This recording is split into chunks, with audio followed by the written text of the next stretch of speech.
No amanhecer de 7 de outubro de 2023, uma manhã que deveria ser de rotina nos tranquilos povoados ao sul de Israel, transformou-se em pesadelo. Enquanto famílias ainda descansavam, festivais de música fervilhavam no deserto, e a vida cotidiana seguia seu fluxo natural. O grupo militante islâmico Hamas, com seus fanáticos e armados combatentes, desencadeou o que muitos estudiosos já qualificaram como o ataque terrorista mais mortal da história recente de Israel. Coordenado com precisão militar macabra, esse ataque combinou milhares de foguetes lançados da faixa de Gaza e uma invasão terrestre simultânea através da fronteira. Um movimento combinado de surpresa, violência extrema e brutalidade, amplificada por ações dentro de mais de 20 localidades israelenses. O saldo humano foi devastador. Mais de 1.100 israelenses mortos, entre civis, soldados e estrangeiros, com um número ainda maior de feridos e centenas de pessoas sequestradas como reféns em uma estratégia que buscava aterrorizar e chocar uma nação inteira. O cenário era dantesco. Crianças e idosos atingidos, festas interrompidas por rajadas de metralhadoras, civis perseguidos em suas rotas de fuga, casas incendiadas e comunidades inteiras sitiadas em questão de minutos. O episódio mais emblemático dessa carnificina ocorreu no Festival de Música de Reim, onde mais de 360 jovens foram barbaramente assassinados e dezenas foram levados à força para Gaza. Essa narrativa factual, extraída de fontes históricas e registros confiáveis, nos obriga a encarar a dureza da realidade. Não foi apenas um confronto militar, mas um ato terrorista de magnitude histórica, projetado para maximizar sofrimento humano e espalhar medo. No entanto, apesar da crueldade inequívoca desses atos, que dimensão política e ideológica inquietante. Muitos setores da esquerda, especialmente no Brasil, tentam reinterpretar ou amenizar esse ataque, chegando a retratar grupos terroristas como heróis ou combatentes da libertação. Essa distorção ideológica não apenas nega a dor das vítimas, mas se alinha, subliminarmente, a uma narrativa que relativiza violência, terror e ódio. É isso que iremos desconstruir com precisão e argumentos sólidos ao longo desta série de vídeos. A mecânica do terror, como o ataque foi executado.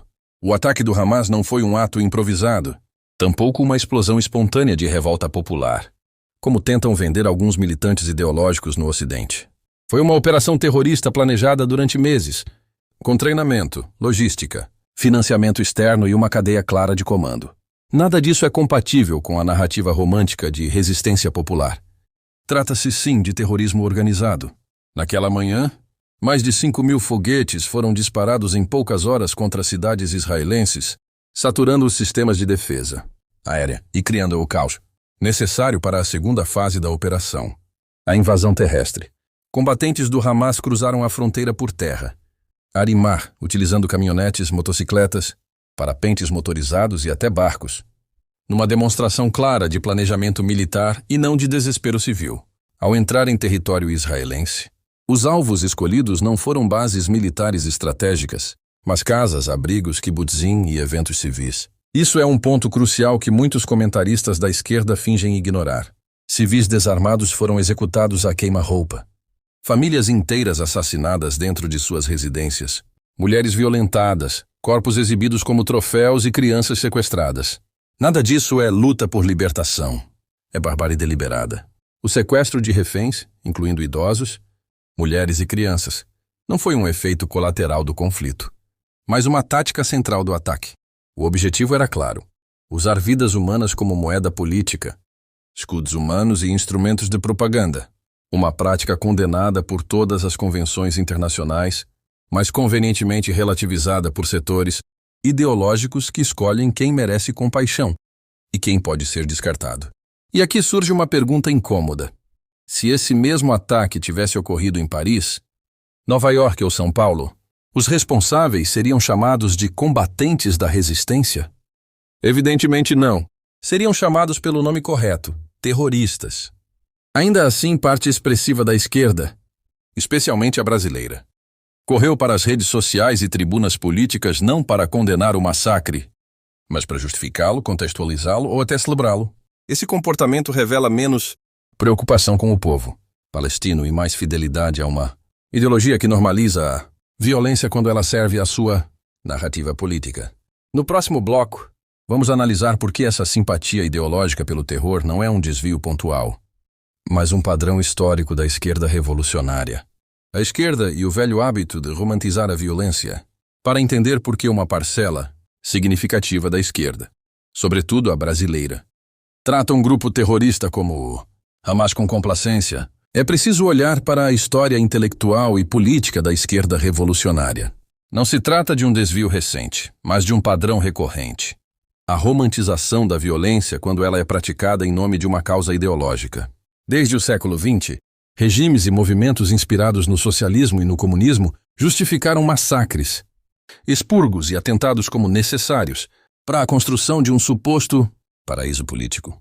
Da Revolução Russa aos campos de trabalho forçado, do Khmer Vermelho ao terrorismo urbano latino-americano, a lógica sempre foi a mesma. Os fins justificam os meios. O Hamas, nesse contexto, encaixa-se perfeitamente nesse imaginário distorcido, quando militantes e intelectuais de esquerda chamam terroristas de combatentes da resistência. Eles não estão defendendo civis palestinos. Estão defendendo uma narrativa revolucionária. Uma narrativa que divide o mundo entre opressores e oprimidos, onde o opressor perde automaticamente o direito à vida, à dignidade e até à empatia. Israel, rotulado como inimigo ideológico do socialismo internacional, torna-se o vilão absoluto. Suas vítimas, meros danos colaterais. No Brasil, esse discurso encontra terreno fértil. Universidades, partidos e influenciadores repetem slogans importados sem qualquer análise moral séria. Ignoram que o Hamas não luta por democracia, liberdade religiosa ou direitos humanos. Pelo contrário, governa Gaza com autoritarismo, repressão, perseguição a opositores e uso sistemático da própria população como escudo humano. Defender o Hamas não é defender palestinos. É condená-los a permanecer sob um regime terrorista. Há ainda um elemento econômico e geopolítico que raramente é mencionado. Organizações como o Hamas prosperam no caos. A miséria, longe de ser combatida, é instrumentalizada. Quanto pior a situação, maior o controle social, maior a dependência e mais fácil o recrutamento. Esse é um modelo conhecido por qualquer economista sério que estude regimes revolucionários. A pobreza não é um acidente, é um recurso político. Portanto, quando vemos setores da esquerda brasileira relativizando o massacre de civis israelenses, estamos diante de algo mais profundo que ignorância. Trata-se de conivência ideológica com o terror disfarçada de discurso humanitário. No próximo bloco, vamos expor como essa distorção moral corrói o debate público e banaliza o assassinato de inocentes. Se este conteúdo faz sentido para você, curta, compartilhe e se inscreva no canal. A verdade precisa de voz. A distorção moral e o colapso do debate público. Quando a esquerda relativiza o ataque do Hamas, não está apenas cometendo um erro político. Está promovendo uma inversão moral profunda. O assassinato deliberado de civis passa a ser explicado, contextualizado e, em alguns casos, celebrado. A vítima deixa de ser humana e passa a ser um símbolo descartável dentro de uma narrativa ideológica. Esse é o ponto mais perigoso de todos. No debate público brasileiro, essa distorção se manifesta de forma quase automática. Antes mesmo de os corpos serem enterrados, surgem textos, vídeos e discursos tentando explicar por que o massacre aconteceu. Como se a existência de um conflito histórico fosse licença para estupro, sequestro e execução de crianças. Essa lógica não busca justiça. Busca a absolvição ideológica do terror. A história mostra que toda vez que uma sociedade aceita esse tipo de relativização, o próximo passo é a normalização da violência política interna. Foi assim em regimes revolucionários do século X. Primeiro justifica-se o inimigo externo, depois o interno. A mesma retórica usada para desculpar o Hamas é usada para atacar opositores, rotulando-os como fascistas, inimigos do povo ou alvos legítimos.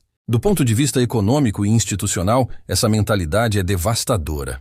Nenhuma sociedade prospera quando a vida humana é hierarquizada, conforme alinhamentos ideológicos.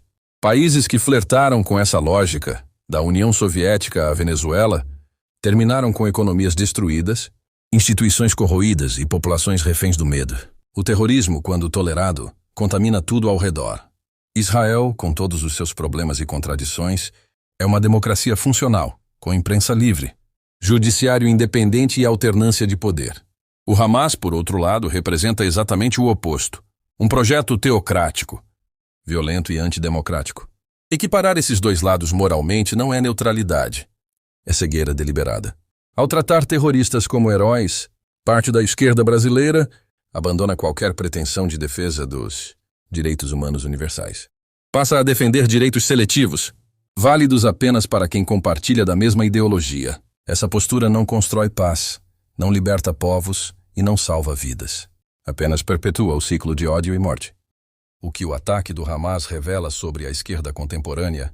O ataque do Hamas contra Israel, em outubro de 2023, não revelou apenas a face brutal do terrorismo islâmico.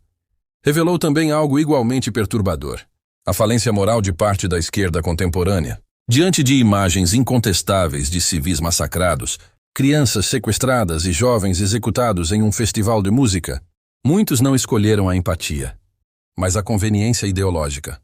A história julga com severidade aqueles que se calam diante da barbárie, e com ainda mais rigor aqueles que a justificam. Não é a primeira vez que isso acontece. Intelectuais que ontem relativizaram os gulags, os paredões de fuzilamento e os campos de reeducação são os mesmos que hoje relativizam o terrorismo, desde que ele seja direcionado contra o inimigo correto. O nome disso não é humanismo, é fanatismo político. O Hamas não representa esperança, libertação ou justiça social. Representa o atraso, a morte e a instrumentalização da miséria. Onde governa, não há liberdade de imprensa, direitos das mulheres, pluralidade religiosa ou dissidência política. E ainda assim, é tratado como símbolo de resistência, por aqueles que jamais aceitariam viver sob o regime que defendem a distância. Para o Brasil, a lição é clara e urgente. Uma sociedade que normaliza o discurso terrorista em nome de causas ideológicas abre caminho para a erosão de seus próprios valores democráticos. Hoje é Israel. Amanhã pode ser qualquer outro grupo rotulado como inimigo do povo. A história mostra que esse caminho termina sempre da mesma forma, com censura, violência e ruína econômica. Defender a vida de civis não é ser de direita ou de esquerda. É ser humano. Condenar o terrorismo não é apoiar governos, mas rejeitar a barbárie e recusar a romantização da violência é o mínimo exigido de quem ainda leva a sério a civilização. Se você acredita que a verdade histórica deve prevalecer sobre a propaganda ideológica, curta este vídeo, compartilhe com quem ainda acredita em slogans.